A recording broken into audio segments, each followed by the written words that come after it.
penso em três tempos, né? A questão da desindustrialização. Três tempos. O tempo do sujeito, né? De saída, o tempo do serviço, né? E o tempo do profissional. E nessa mistura de tempos, a experiência que eu tive na Juliano Moreira mostrou que o tempo do profissional muitas vezes se sobrepõe ao tempo do serviço e ao tempo do sujeito. Não é o tempo do serviço. Às vezes o hospital precisa fechar, e aí faz como? Né? Tá dado isso, que ele tem que fechar. Mas aí eu não estou preparado para receber. Mas eu não estou preparado para receber, mas como assim?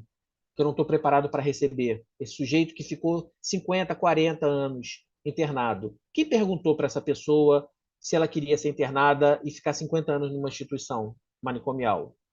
Né? Então, é algo também para a gente poder questionar. Bom, prioridade desse processo de desinstitucionalização hospitalar é retorno familiar, opção, opção 1. Né? Opção 2, residências terapêuticas ou moradias assistidas. Por quê? Porque a prioridade é o vínculo, o retorno com o seu vínculo. Né? Não sendo possível, a gente vai pensar na residência terapêutica, enfim, dar todos os critérios que o Ministério aponta para a gente para isso acontecer. Outros encaminhamentos possíveis, mas que estão em vermelho aí de forma proposital, que a gente tem que, se for para fazer, tem que fazer com critério e com bastante cuidado.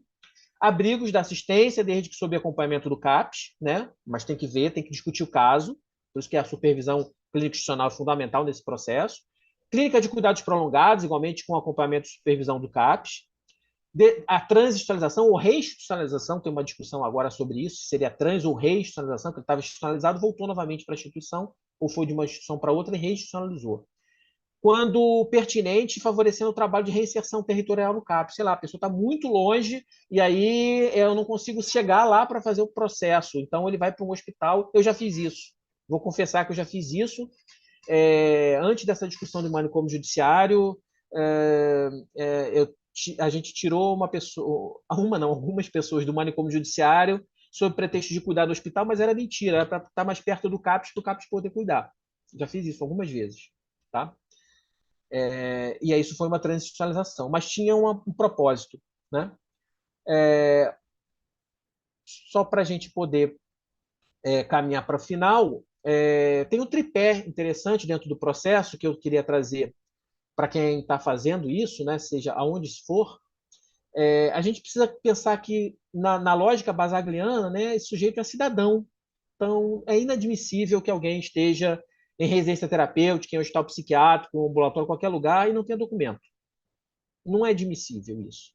Então, eu acho que o Ministério da Saúde tinha que fazer uma campanha nacional para regularizar a documentação de todos os usuários de saúde mental desse país.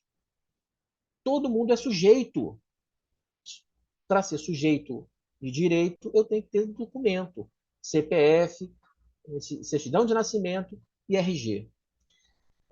Então, isso é fundamental dentro do tripé, esse tripé que eu estou chamando de processo de desocialização. A clínica, né, uma organização mínima, né, do quadro clínico, e não só clínico psiquiátrico, mas clínica médica, né? Independente de qual seja a patologia ou as comorbidades existentes, eu já tirei pessoas de hospital conveniado que tinha uma cardiopatia grave e não tinha ninguém sabia que a pessoa tinha uma cardiopatia grave, porque ninguém viu. Ou seja, é invisível a pessoa? Né? Não. Né? Então, a gente precisa pensar nesse aspecto. Né?